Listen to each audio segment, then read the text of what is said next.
Dad decided to hand over his entire enterprise to my brother-in-law at his retirement party rather than letting me take the reins, simply because he considered me a disappointment. This incident happened 2 years ago, when he stepped down from his position as CEO of the lab equipment company he had built from scratch. For almost 7 whole years, he had repeatedly assured me, I'm 30 years old, that I would be the one to succeed him. Yet, on the actual day of the retirement celebration, he shocked me and all the guests by announcing that my brother-in-law, Zach, who was then 34, would be taking over as CEO instead. I was the person who had painstakingly put the entire party together, oblivious to his actual plan. So, like everyone else, I joined in clapping while feeling stunned and betrayed. Afterward, when I confronted him, he insisted that his motives were justified. Apparently, my brother-in-law was more like a real son to him than I ever was, and I had fallen short of expectations. For context, Zach had only worked at the company for about a year at that time, while I had poured 7 years of my life and energy into that place, believing I would eventually lead it. We had known Zach for quite a while because he had been dating my sister, who is 33, for around 5 years, and they had been married for 2. Though I had personally worked with Zach after my dad's retirement and found him pleasant enough, I still felt wounded by the notion that my own father viewed him as a better son than me, his biological child. When I tried to make sense of how I had disappointed him, his explanation was so absurd that it destroyed whatever remaining respect I still had for him. He basically claimed that he had made a heartbreaking choice, but had to do what was best for his business. He believed someone as mentally fragile as me could never be an effective leader, so he had decided to pass me over. He said Zach possessed more of his personal characteristics than I did. By calling me mentally weak, he was referring to my generalized anxiety disorder diagnosis, which I had reluctantly disclosed to my family a few months before his retirement. One evening, when I was having dinner with my parents, I accidentally dropped a small prescription bottle containing my anti-anxiety medication, and I had to explain everything about it. My mother was relatively understanding, but my father vehemently rejected mental health significance. In his eyes, everything boiled down to toughness, and once he heard I struggled with anxiety, he lost most of his confidence in me. I want to clarify that my anxiety never diminished the caliber of my work. I always made sure it didn't escalate to the point where it would compromise my capacity to steer a company. I'm quite sure countless top-level managers wrestle with anxiety, and they manage it without jeopardizing their performance. Despite this, my dad said he was disappointed in me for conjuring up feeble excuses and resorting to medication for what he deemed ridiculous nonsense. As a result, after deeply contemplating the matter, he concluded Zach would make the ideal successor. He also informed me that if I felt like leaving, I was free to do so, because he didn't trust my ability to run the business the way he had led it. Since, in his eyes, I had already exhibited my lack of strength, he wasn't prepared to hand me the reins. And it wasn't just the words themselves. It was also that he deliberately led me on for so long, implying I would be CEO, while he had evidently made his decision long before the retirement party. I was deeply hurt. That same night, I left early and decided never to speak to him again, because he had completely crushed me.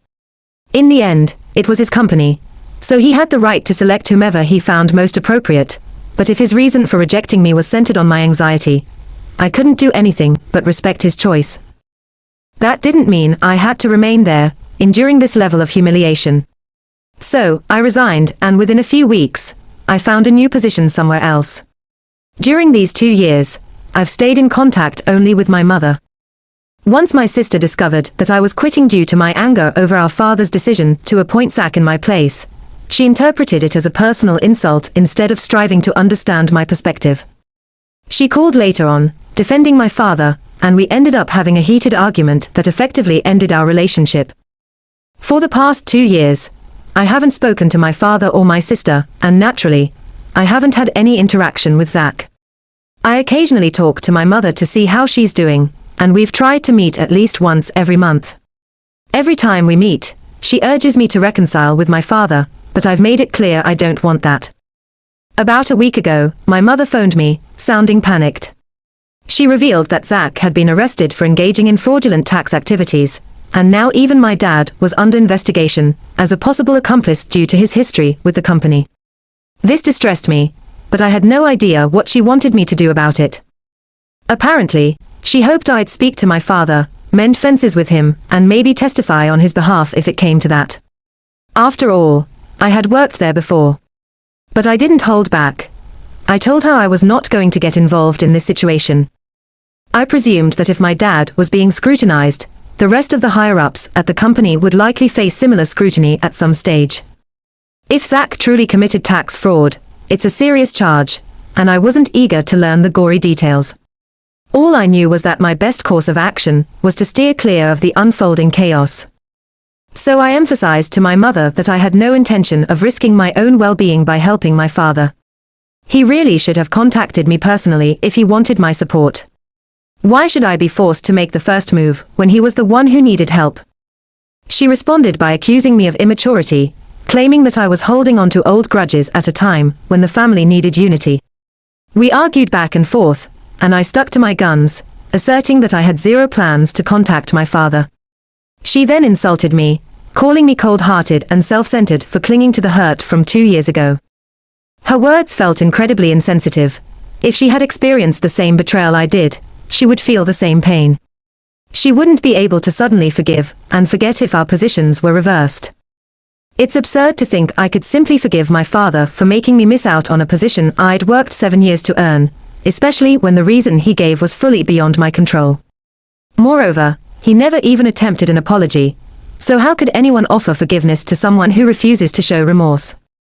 We argued some more, and in my frustration, I blurted out that maybe this was just karma catching up with my father and Zach for how they had wronged me. That statement left my mother in stunned silence, and then she abruptly ended the call.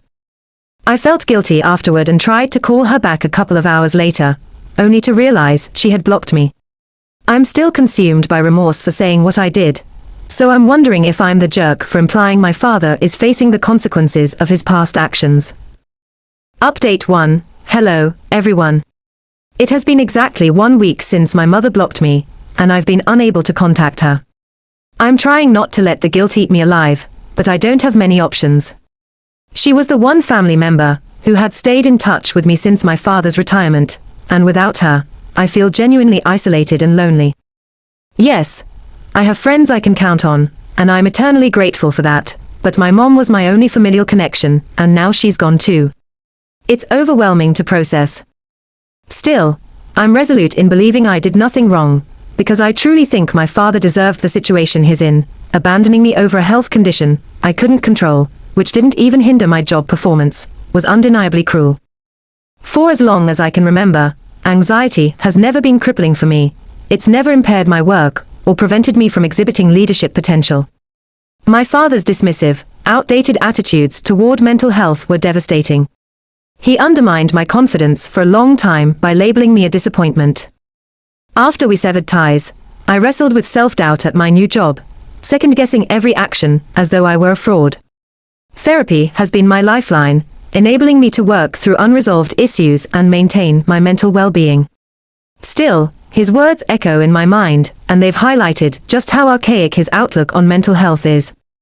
I'm proud to say that my performance at work speaks for itself. I'm one of the top employees, and my superiors frequently mention they might promote me soon. So I can't help but believe my dad really erred badly by rejecting me as his successor. It's frustrating that my mom appears unwilling to see that. She'd rather side with him and blame me for our strained relationship. It saddens me to think she wants me to swallow my pride and make amends first, instead of confronting him to admit his own wrongdoing.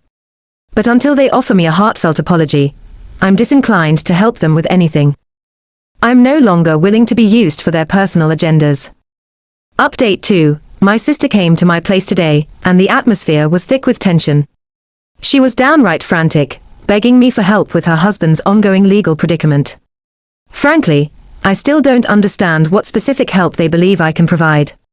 This involves a federal charge, so I can't just wave a wand and fix it. I welcomed her inside, because I'm not some unfeeling monster who slams the door on anyone in deep distress. She ended up sobbing uncontrollably, insisting that she had been totally clueless about Zach's illicit activities. If she had known, she swore she would have stopped him. Now she's terrified of the potential consequences for him and their future, and she urged me to use any connections I might have to get him out of trouble. Apparently, my father heard that at the company where I'm currently employed, one of my higher-level bosses is married to a federal judge. So is hoping I'll talk to my boss and somehow smooth this over. My sister even hinted they'd pay whatever sum it took if only I introduced them to my boss, and by extension, his judge spouse. I was flabbergasted that she would propose such a blatant request, never mind believe I might actually say yes. I declined on the spot, telling her I would appreciate it if she left me alone. I was sincere in offering emotional comfort, but I refused to facilitate anything unethical or borderline illegal, particularly regarding a federal crime. I also didn't want to risk my bosses associating me with a shady family. My personal ethical code wouldn't allow me to manipulate the justice system, especially if Zach was genuinely guilty. In truth, any bitterness I hold is more directed at my father than at Zach, although I'm still upset he accepted the CEO position. Still, I can't blame him for seizing an attractive opportunity, most people likely would. Nevertheless, my sister took offense and said I was still harboring animosity over an incident that wasn't Zach's fault. I tried to explain that this wasn't about that, it was my father's decision to pick Zach over me. My faint resentment never amounted to a full-blown grudge against my brother-in-law. He honestly wasn't significant enough in my life to deserve that level of animosity.